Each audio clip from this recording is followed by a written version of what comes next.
Nasional itu majoriti kukuh dan meyakinkan. Kemudian politik untuk negara. Kita sedang buat perubahan ini. Sumpah saya membentuk satu pakatan.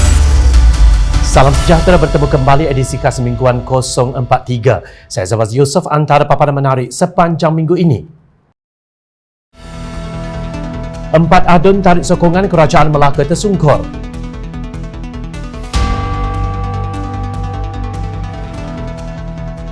Segala skandal pemimpin Kerajaan Melaka akan didedahkan.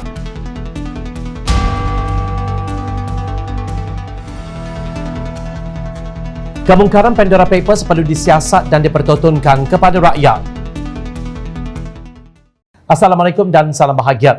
Pengerusi UMNO Melaka Datuk Seri Abdul Rauf Yusof mengesahkan keahlian adun Pantai Kundur Datuk Nur Azman Hassan dan adun Sungai Udang Datuk Seri Idris Harun. Dalam parti itu gugur secara automatik selepas mengumumkan hilang kepercayaan kepada Ketua Menterinya Datuk Seri Sulaiman Mat Ali. Menurutnya, tindakan itu tidak seharusnya berlaku kerana Melaka baru sahaja beralih ke fasa ketiga Pelan Pemulihan Negara PPN dan berada di landasan untuk melestarikan rakyat, namun sudah berdepan tekanan politik mereka. Katanya oleh itu, pihaknya menyerahkan kepada kebijaksanaan Yang di-Pertua Negeri Melaka, Tun Muhammad Ali Rostam untuk menyelesaikan atau meneraikan kemelut politik berkenaan mengikut Perkara 9 selain mengikut Perkara 19/2 Perlembagaan Negeri, di mana Yang di-Pertua Negeri boleh membubarkan Dewan Undangan Negeri atau DUN. Mengulas lanjut, beliau berkata tindakan mereka dianggap duri dalam daging apabila menterjemahkan ketidakpuasan hati kepada pihak pembangkang. Sementara itu, dalam satu kenyataan, Idris Harun yakin negeri Melaka tetap akan terus mengorak langkah kemajuan walaupun pemimpin Pakatan Harapan dipilih sebagai Ketua Menteri. Bekas Ketua Menteri Melaka itu juga secara peribadi menolak cadangan UMNO yang mahukan PRN diadakan bagi menyelesaikan kemelut politik negeri yang sedang berlaku. Sementara itu, Yang di-Pertua Dewan Undangan Negeri DUN Datuk Seri Abdul Rauf Yusof mengumumkan DUN Melaka dibubarkan berkuat kuasa Isnin lalu.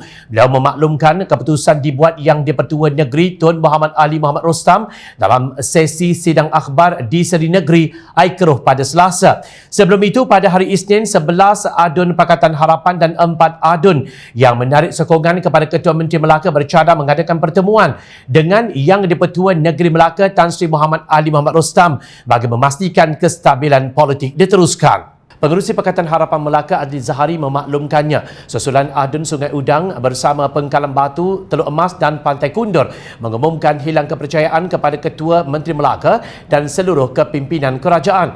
Menurut Adli, Pakatan Harapan sentiasa akan memastikan kestabilan politik terjamin demi kesejahteraan rakyat negeri Melaka. Menurutnya, apabila Ketua Menteri Melaka tidak lagi mendapat kepercayaan, maka dia sudah tidak boleh terus mentadbir kerajaan. Ini kerana katanya sebagaimana di dalam Perlembagaan Negeri Perkara 74 di mana Ketua Menteri yang tidak mendapat kepercayaan maka dia hendaklah meletakkan jawatan melainkan ada permintaan dibubarkan DUN. 4 adun kerajaan yang mengumumkan hilang kepercayaan terhadap kepimpinan Ketua Menteri Melaka Datuk Seri Sulaiman Mat Ali adalah Datuk Seri Idris Harun dari BN Sungai Udang, Datuk Nur Azman Hassan BN Pantai Kundur, Datuk Nur Effendi Ahmad Bersatu Teluk Mas dan Datuk Nur Hizam Hassan Bakti Bebas Pengkalan Batu. Susulan peristiwa itu, Ketua Pemuda UMNO Datuk Dr. Ashraf Wajdi Dusuki menggesa kerajaan segera menggubal Akta Anti Lompat Parti bagi mengelakkan ketidakstabilan politik di negara ini berterusan. Menurutnya, tindakan lompat parti dalam kalangan ahli parlimen dan adun akan berulang selagi akta tersebut tidak diwujudkan dengan sokongan majoriti 2/3 di parlimen. Politik negara tidak akan stabil lantaran terus wujud kata-kata politik berkepentingan dan rakus kuasa hingga rakyat menjadi mangsa. Isnin lalu, Kerajaan Negeri Melaka pimpinan Datuk Seri Sulaiman Mat Ali dari UMNO tumbang apabila 4 adun mengumumkan menarik sokongan. Mengulas lanjut, Dr. Ashraf Wajdi berkata episod lompat parti usah dilihat daripada satu sudut semata-mata kerana semua pihak ada saham di dalamnya.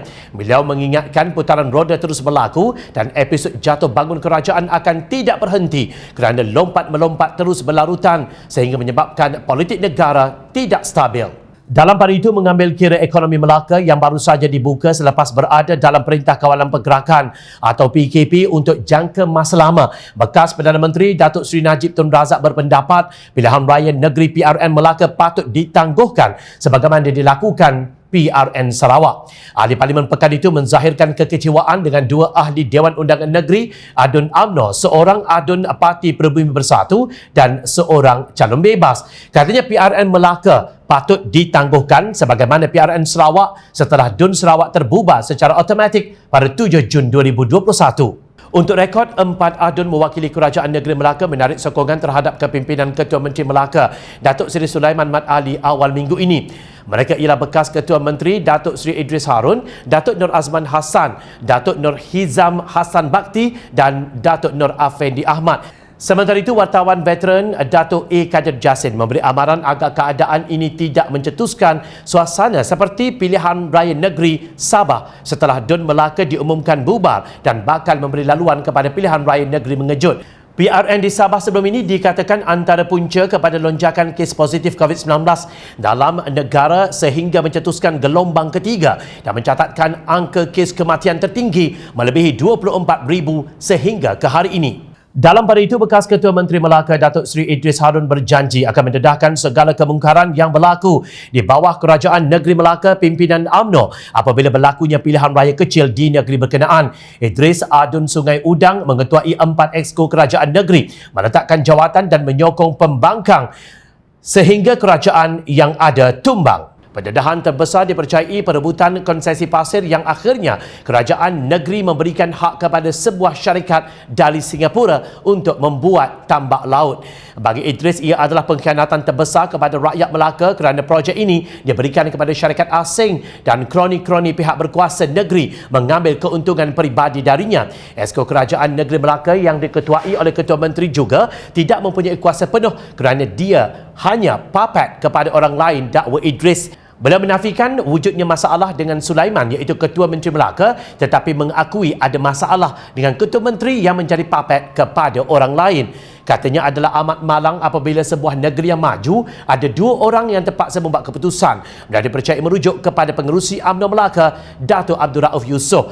Proklamasi darurat boleh diisytiharkan di seluruh Melaka bertujuan untuk menangguhkan pilihan raya negeri PRN Dewan Undangan Negeri DUN jika terdapat kebimbangan terhadap jangkitan pandemik COVID-19 negeri atau di seluruh negara.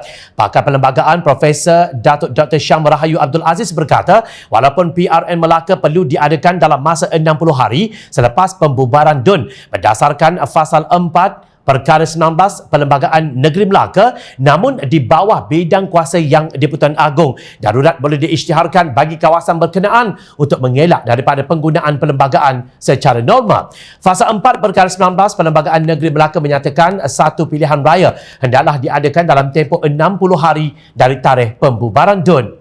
Katanya ia sama seperti mana yang dibuat di Sarawak juga beberapa lokasi seperti Batu Sapi, Bugaya, kedua-duanya di Sabah dan Great, Perak dan bidang kuasa itu terletak di bawah kuasa yang di-Pertuan Agong di bawah Perkara 150 Perlembagaan Persekutuan. Pada 31 Julai yang di-Pertuan Agong Sultan Abdullah Rakyatuddin Al-Mustafa Billah Shah mengisytiharkan proklamasi darurat di seluruh Sarawak berkat kuasa 2 Ogos sehingga 2 Februari 2022 sekaligus menggantung PRN daripada diadakan dalam tempoh berkenaan. Selasa lalu, Suruhanjaya Pilihan Raya SPR menerima pemakluman rasmi berhubung pembubaran DUN Melaka Penggal ke-14 pada 4 Oktober daripada Speaker DUN Melaka, Datuk Seri Abdul Rauf Yusof. Abdul Rauf dalam sidang media khas pada Selasa lalu mengumumkan bahawa DUN Melaka dibubarkan pada 4 Oktober setelah dipersetujui Yang di-Pertuan Negeri Tun Muhammad Ali Rustam dan proklamasi pembubaran DUN Melaka yang ke-14 diwartakan pada hari berkenaan.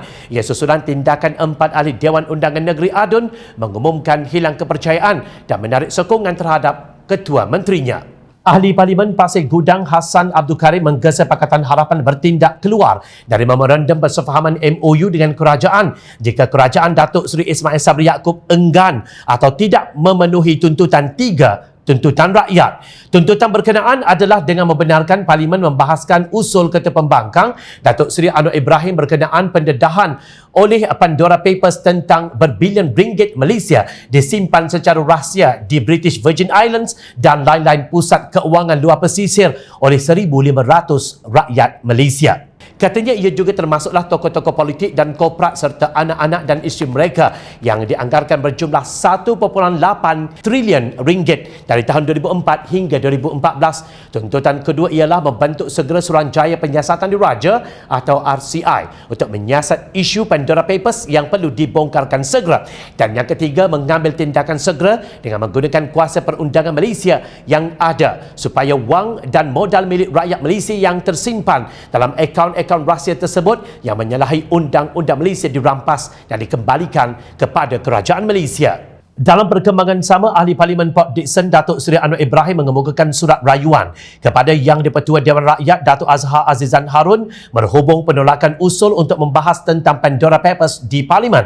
Menurut surat yang dikongsi, Anwar memohon persetujuan Azhar di bawah peraturan Majlis Mesyuarat Dewan Rakyat supaya usul di bawah peraturan 18-1 dan -2 yang telah ditolak pada 6 Oktober dibenarkan untuk dibahas. Menurut surat beliau yang bertarikh 7 Oktober itu, Anwar meminta Dewan yang bersidang membincangkan laporan Pandora Papers yang mendedahkan kemungkinan transaksi keuangan yang menyalahi undang-undang negara melibatkan beberapa tokoh politik dan ahli perniagaan Malaysia. Dalam surat pemberitahu usul yang disebut, Anwar berkata pihaknya sudah menjelaskan bahawa usul itu berkenaan kepentingan orang ramai dan rakyat Malaysia yang berkehendak disegerakan. Oleh yang demikian, beliau memohon perkara berkenaan diteliti dan dipertimbangkan oleh Yang di-Pertua Dewan Rakyat dengan sesegera mungkin. Anwar turut berpendapat bahawa perbahasan mengenai pendedahan Pandora Papers perlu disegerakan. Sekian edisi khas mingguan kali ini. Teruskan bersama kami setiap hujung minggu untuk mendapatkan rangkuman berita politik tanah air. Jumpa lagi minggu depan. Assalamualaikum. Salam sejahtera. Mencari maklumat dan berita politik yang bebas, kupasan yang tepat, panas. Dapatkannya secara eksklusif hanya di Jom Channel. Komitmen kami, rentasan berita Isnin hingga Jumaat. Berbicara dan isu semasa, kami garapkan secara langsung. Panel-panel berkaliber dan profesional. Interaktif, pandangan anda kami raikan. Jangan lupa bersama kami di setiap hujung minggu dalam edisi khas mingguan. Jom Channel, moving forward, sharing a new experience.